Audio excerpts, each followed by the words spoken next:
Salut, c'est Ludovic. Alors aujourd'hui, je voulais vous parler d'une grosse erreur que font beaucoup de débutants sur Internet. Mais avant ça, je précise que vous pouvez encore télécharger mon guide de 35 sources de revenus passifs disponible ci-dessous ou au-dessus si vous êtes sur Facebook, ainsi qu'une série de 3 vidéos qui vous expliquent l'envers du décor. Alors en fait, c'est quoi? Enfin, une des plus grosses erreurs, je trouve, que font beaucoup de gens en fait qui démarrent sur Internet, c'est qu'ils se comparent aux gros. Alors, il y a deux choses. Moi, je dis souvent que pour réussir, la meilleure des choses, ce n'est pas de copier intégralement ce que font les autres, mais c'est de copier les stratégies. Donc, vous prenez la stratégie de votre mentor, vous analysez en fait ce qu'il fait.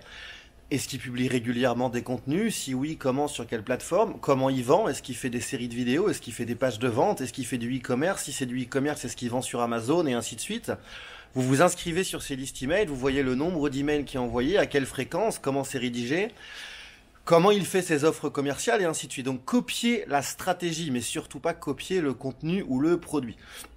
Ça, c'est une très bonne chose. Par contre, il y a beaucoup de gens, donc de débutants, qui font une erreur que j'ai pu commettre à mes débuts aussi, c'est qu'ils voient en fait leurs mentors, notamment, enfin des gros du secteur, lancer beaucoup d'offres. Notamment par exemple, une nouvelle formation par mois, 2 boutiques e-commerce par mois, 3 ou 4 séminaires par an, 2 livres par an et ainsi de suite. Et ils se disent, ah bah oui, bah lui c'est comme ça qu'il fait de l'argent parce qu'il fait plein de formations, il fait du e-commerce, il fait des séminaires, donc je vais faire pareil. Le problème qui se pose, c'est que quand vous voulez faire ça, il faut avoir une grosse communauté derrière. Donc il faut avoir idéalement une grosse base email, des grosses communautés sur les réseaux sociaux ou avoir la capacité d'acheter beaucoup de leads, enfin de prospects. Parce que si vous vous épuisez à passer un temps fou à essayer de lancer une offre, je vais dire une bêtise, mais un événement physique à Paris que vous souhaitez avoir 50 personnes, qu'est-ce qui va se passer? Vous allez être hyper déçu parce qu'au final il y aura personne parce que vous n'êtes pas connu. Parce que pourquoi les gens iraient chez vous alors qu'ils peuvent aller en fait tout simplement chez comment dirais-je, chez le gros concurrent. Donc ça ne marchera pas. Idéalement, je vois des gens qui essayent de lancer un mastermind à 10 000 ou 20 000 euros par an parce qu'ils ont vu le concurrent le faire. Ça, enfin le mentor le faire, ça ne marchera pas non plus bien évidemment si vous n'êtes pas connu.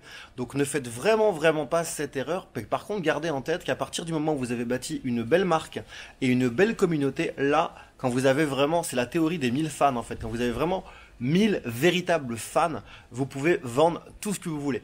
Voilà, c'était le petit conseil du jour, donc ne vous précipitez pas, faites bien les choses, développez votre marque, développez votre nom, développez votre communauté, soyez fidèles, soyez rigoureux, surtout très important.